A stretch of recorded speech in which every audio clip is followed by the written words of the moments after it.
I'm Mark Edwards, welcome to Travelogue and welcome to our Shanghai Expo special.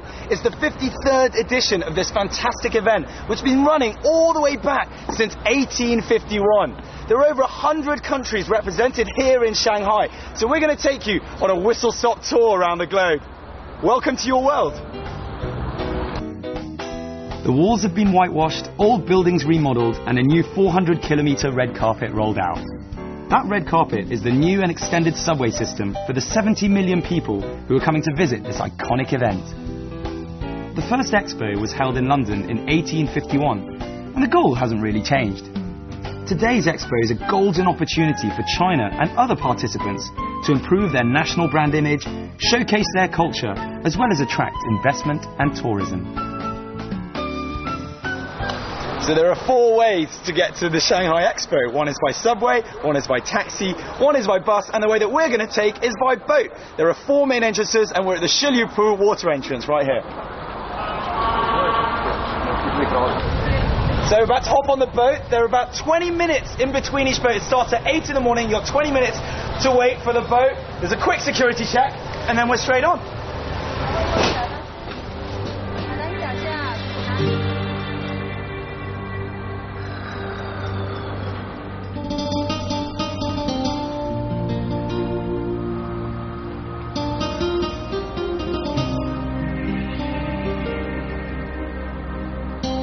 So your passage to the expo via boat will take around 40 minutes. Now here's the kicker. With your ticket to the expo, you get a free ride on the boat. So, free ride might take a bit longer. You get to have all the views all around you on the way.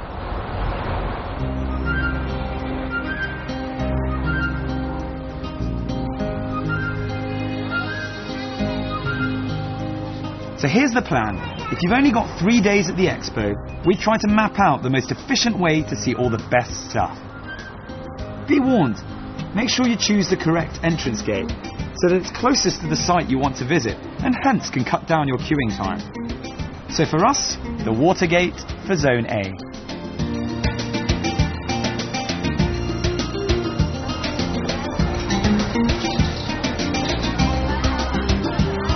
When you get off the boat, one of the first things you must do is pick up a free map. Trust me, you're going to need this. The expo site is enormous.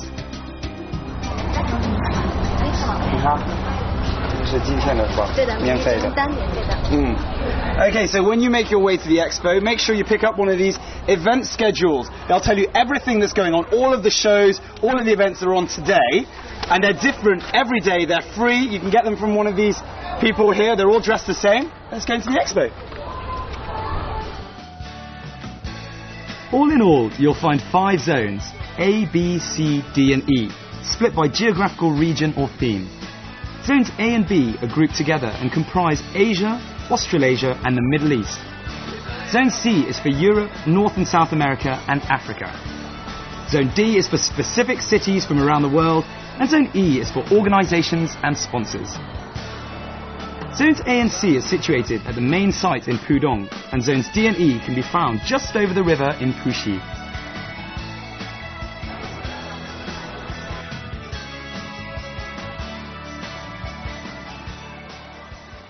As befits such a global event, you can pick up all sorts of expo paraphernalia in the gift shop. Now, I've been told one of the most popular items is the expo passport. You'll take this passport to each one of the pavilions and they'll give you a stamp. So go to the America one, stamp, Italy one, stamp, all the way around the world. Let's get stamping.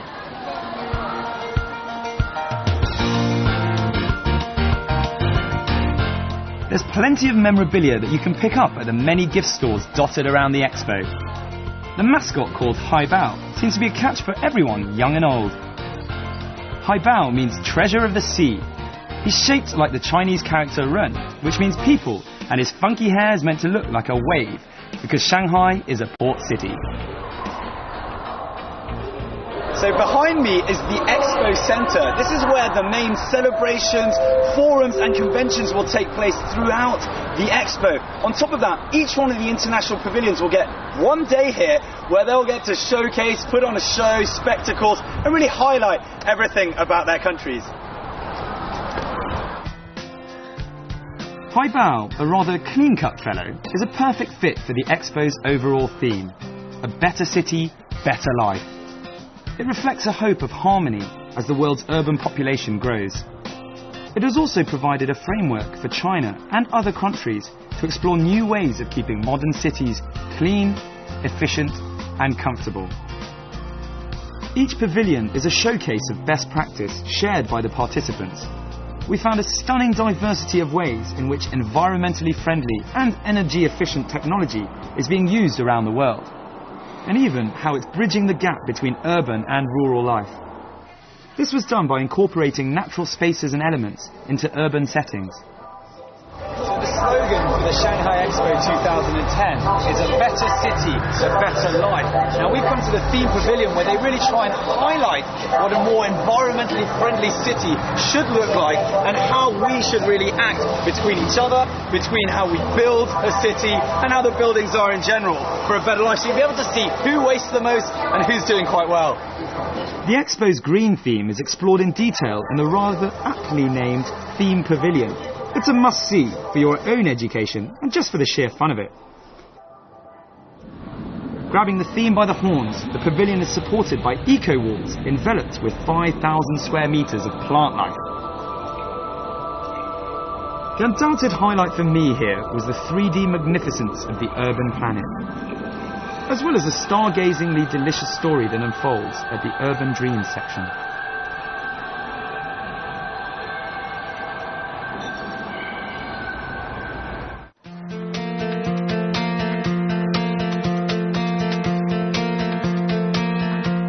Step outside and you'll find yourself in the middle of Zone A, with the iconic China Pavilion towering over you. The queues are enormous here, so be warned. You might be better off going to the more queue-friendly pavilions situated just around the corner.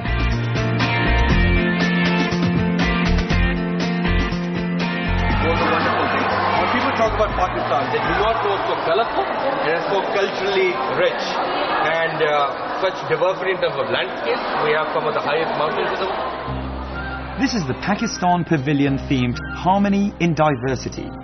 Here, culture, tradition, modernity and history are merged into one showcase.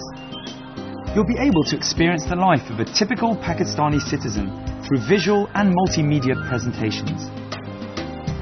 At the Expo, you can learn about cultures you might never have seen before or knew very little about. It was a real eye-opener, for instance, to find out about the Kalash tribes in northern Pakistan, where green eyes and blonde hair are not uncommon. The powerful women of Pakistan are also given a lot of attention here. We're taken through a roster of the most prominent female Pakistanis, past and present, and their achievements.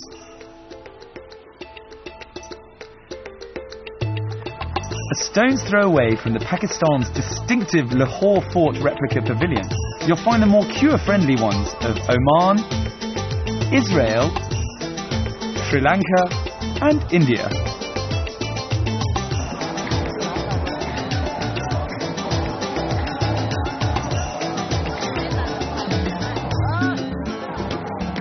So you've just come out of the Saudi Arabian pavilion. What did you think? It was great. Yeah? Very, very pretty. Yeah, what was the best thing about it? Very amazing production to see the movie in that size. Oh, okay, so the IMAX theatre really is incredible. Incredible. Okay, wait. You may have queued for 3 hours in the hot sun, but enter here into a cool, mystical calm. That's it, we're about to go in to the biggest cinema in the world.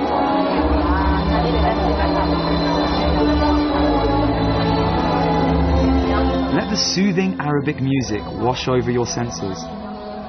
Themed the vitality of life, this pavilion shows us calmness in urban settings. It also happens to be the second most expensive pavilion at the Expo, costing millions of dollars. Saudi Arabia's moonboat is a must-see, if only for what the inside holds.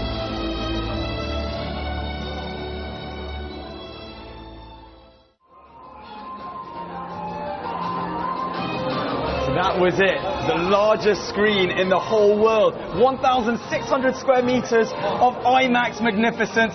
You might have had to queue for 3 hours, but just to say you've seen it, definitely worth it.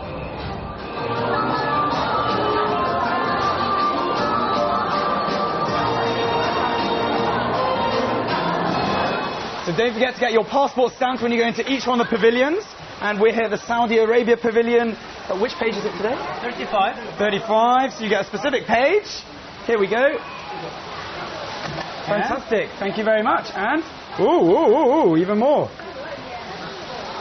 CCTV, thank you for visiting. Oh, that's very, very kind of you. Thank you very much. CCTV, thank you for visiting.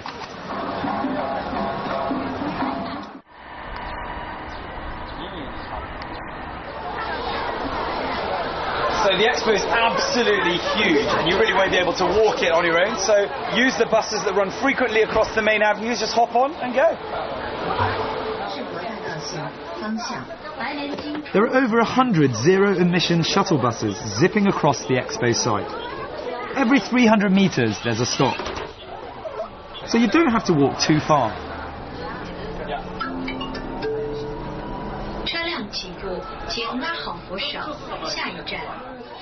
In total, you'll find 5 bus routes, 2 of which are sightseeing routes, to take you within and between all of the zones at the expo.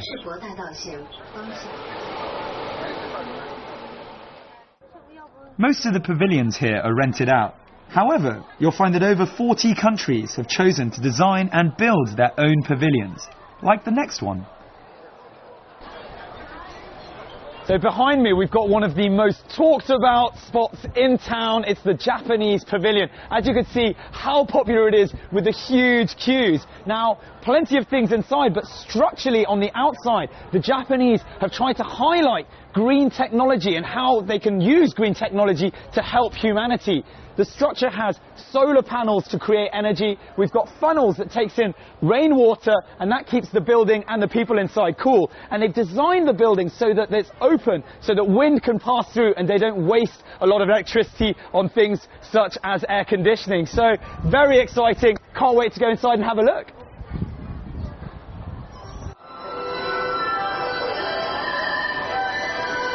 Japan's showcase invites visitors to look at the past, present and future with harmony between the human heart and technology.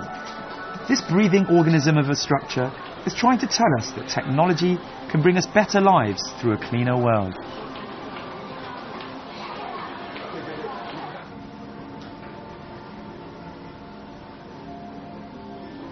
So the Japanese are an extremely technologically advanced nation, and you really get that highlighted here at the Japanese pavilion. We've come down and we can see how sewage water is turned all the way into drinkable water. And that's not it, I've been told there's plenty more. Let's go and have a look.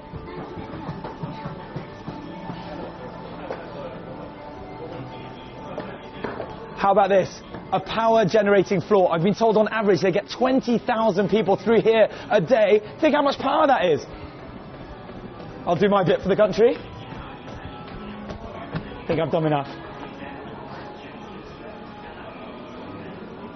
Japan takes us on a journey through time, from their interlinked past with China to the energy-saving and water purification technologies of the present. It's obvious natural resources have been used, releasing a green energy. Also ingenious is the use of the sun, wind and water to support the structure in some way. However, the winning card might just be Japan's fast-forward look into the future, where electric cars recharge without the need for sockets, and robot maids make a weird and wonderful vision of tomorrow. But no showcase would be complete without a glimpse of the highest technology coming out of Japan at the moment.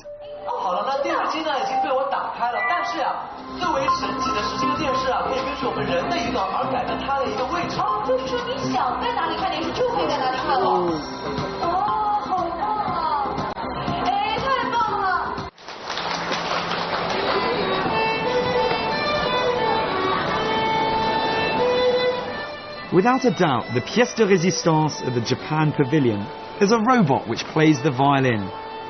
I tried the violin once and was awful at it, and here we have a robot rubbing it in our noses.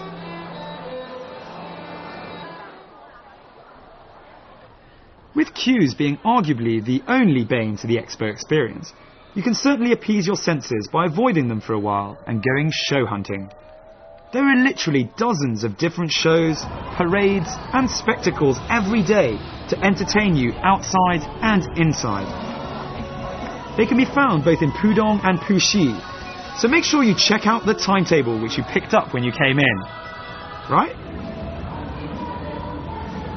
So during the expo, every day at 12 and 3 o'clock, you can be part of this great parade. They change every week. It's here on the main exhibition street, Expo Street. Come and check it out.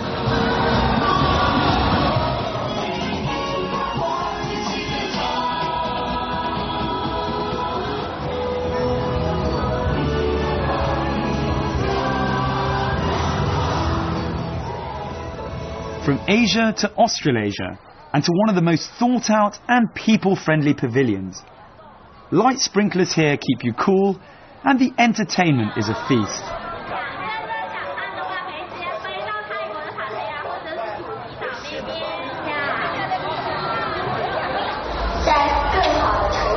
Australia's take on the Expo theme is brought to you through a multimedia and live action story in their large 1,000-seat amphitheatre. With vivid colours, emotive stories and a clear message, it's difficult not to be impressed. However, it combines the serious issues behind the Expo's principal theme with a typically Aussie laid-back and humorous style. You'll learn and you'll laugh. Right, one of the great things about the Australian Pavilion is they tend to put on shows for everybody. They put so much thought into every detail, so you're not bored at any point, whether you're queuing or whether you're just scrambling. This is the exit, and whether you're scrambling, we've got these hardcore sharks. Let's see if we can go and catch them. What did you? Fellas, look left to the camera.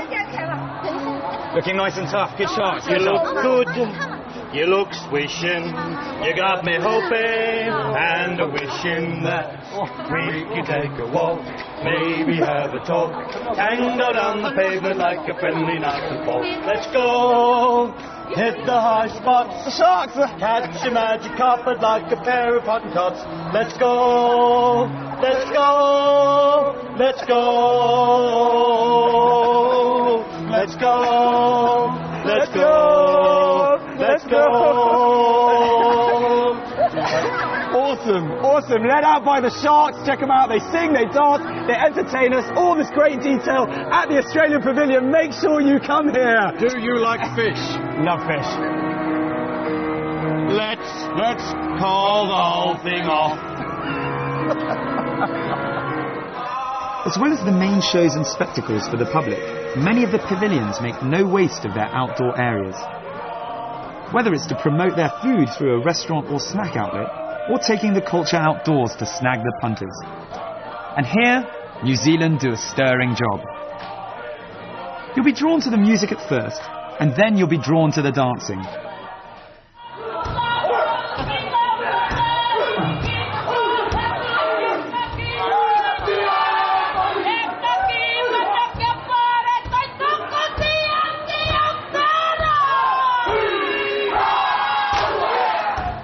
The Kiwis, as New Zealanders are sometimes affectionately known, perform some of their local songs.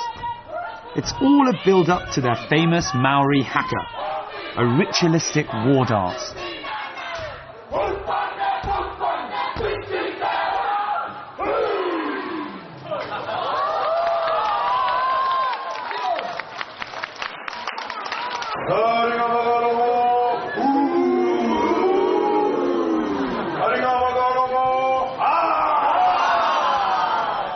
If you want to learn the haka, or simply fancy hitting yourself repeatedly on the legs and body, then don't hesitate to sign up when the opportunity comes.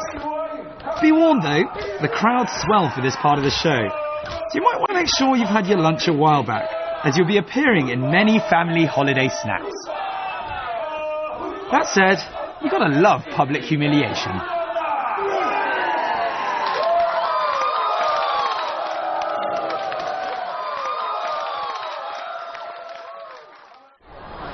So for those of you who've been stuck in an office all day thinking, I'm only going to be able to see the expo at the weekends, fear not. It stays open until 10 o'clock. All the pavilions stay open until 10 o'clock. And as an added bonus, you get cheaper tickets after 6, all the way down to 90 RMB. And the great thing is, there's plenty of things going on at night here.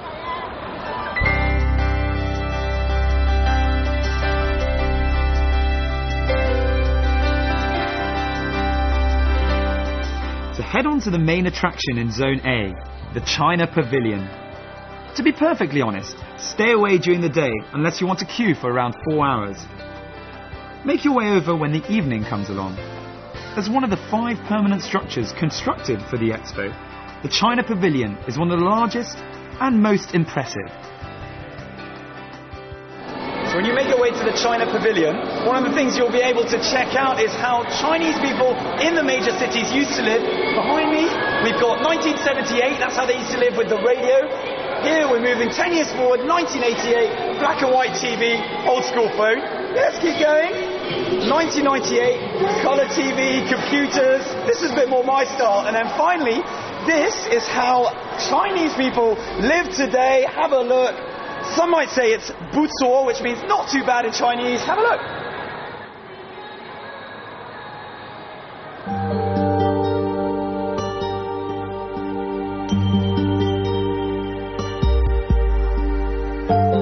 The main attraction in the Chinese Pavilion is the incredible 3D virtual painting, which spans the length of the room. The famous recreation is the real reason you should go to the China Pavilion.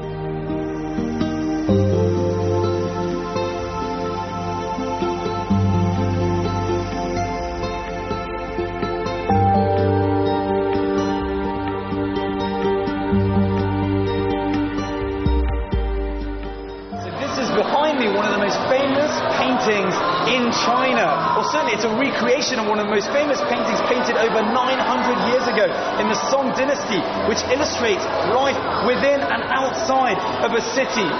Being brought to life here in the China Pavilion. Enjoy.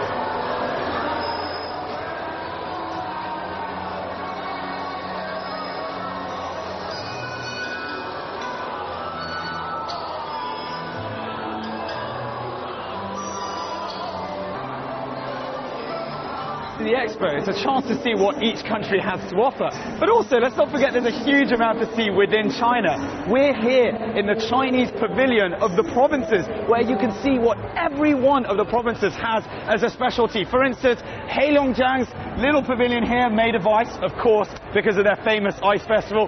Behind me, we've got Zhejiang with the bamboo, and even there, Anhui with the houses. Plenty to see. Take a look around.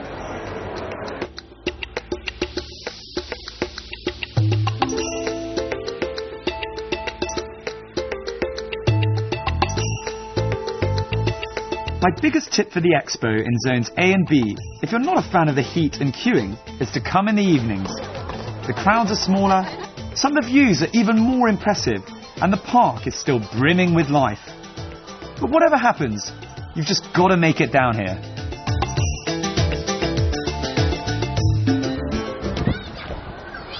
So, with the activities going on all around me and even below me, unfortunately, that's all the time we've got left for today. But what an action-packed day it was! We managed to smash our way through Asia, Australasia and the Middle East. But tomorrow it's going to get even more busy, where we're going to be heading to Europe, we're going to do Africa, North and South America, and how I'm not going to be totally jet-lagged is completely beyond me. Anyway, I'm Mark Edwards, and I'll catch you very soon on another episode of Travelogue.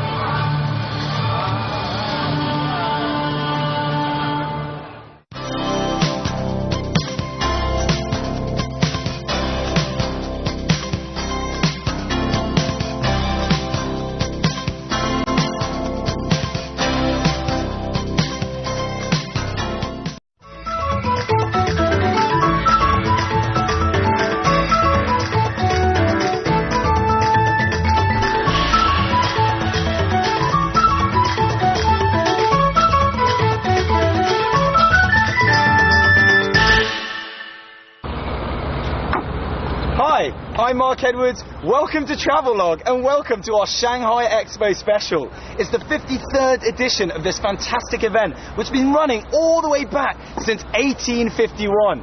There are over 100 countries represented here in Shanghai, so we're going to take you on a whistle-stop tour around the globe. Welcome to your world. The walls have been whitewashed, old buildings remodeled, and a new 400-kilometre red carpet rolled out. That red carpet is the new and All here, they're all dressed the same. Let's go into the expo. All in all, you'll find 5 zones, A, B, C, D and E, split by geographical region or theme. Zones A and B are grouped together and comprise Asia, Australasia and the Middle East. Zone C is for Europe, North and South America and Africa. Zone D is for specific cities from around the world, and Zone E is for organisations and sponsors. Zones A and C are situated at the main site in Pudong, and Zones D and E can be found just over the river in Puxi.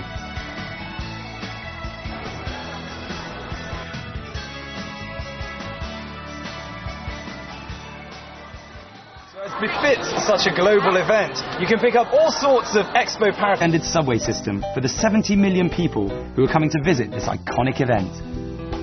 The first expo was held in London in 1851, and the goal hasn't really changed.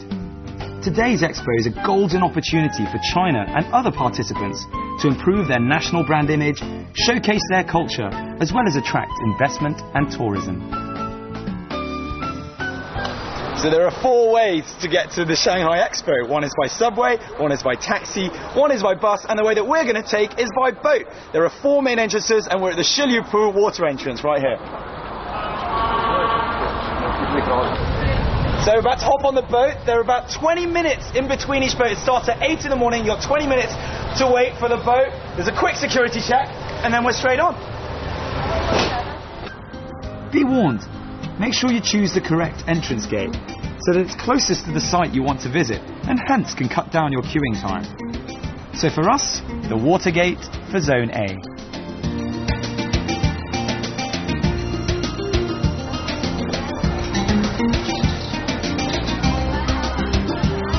When you get off the boat, one of the first things you must do is pick up a free map. Trust me, you're going to need this. The expo site is enormous.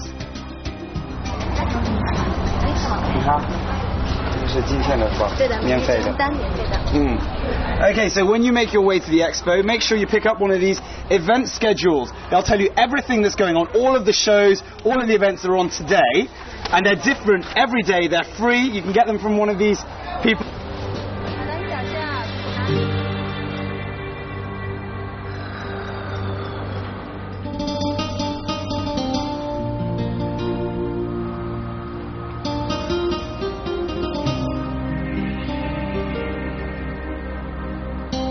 So your passage to the expo via boat will take around 40 minutes. Now here's the kicker. With your ticket to the expo, you get a free ride on the boat. So, free ride might take a bit longer. You get to have all the views all around you on the way.